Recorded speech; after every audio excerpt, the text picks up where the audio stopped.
नमस्कार मित्रांनो, हळद रुसली कुंकू हसलं या मालिकेच्या 4 ऑक्टोबरच्या भागात आपल्याला पाहायला मिळणार आहे.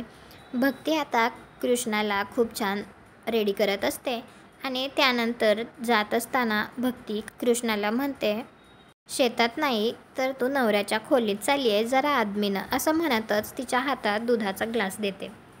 म्हणजे तुला तुझा नवरा म्हणेल.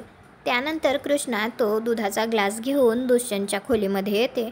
त्यावेळी दुष्यंत लगेच मागे वळून कृष्णाला म्हणतो, कृष्णा आता तू माझी पत्नी आहेस, पण आपल्या नात्यात फक्त कर्तव्य असेल.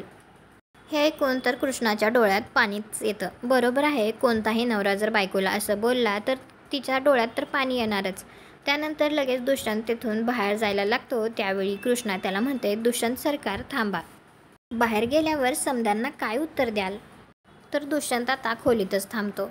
तुम्हाला काय वाटतं आता घरच्यांना काय उत्तर द्यावं आणि कृष्णाच्या सांगण्यावरून आता दुष्यंत खोलीतच थांबेल का रात्रभर? कॉमेंट करून नक्की सांगा. व्हिडिओला लाईक करा. आपल्या मराठी मालिका चॅनलला सबस्क्राईब करा. भेटू उद्याच्या भागात.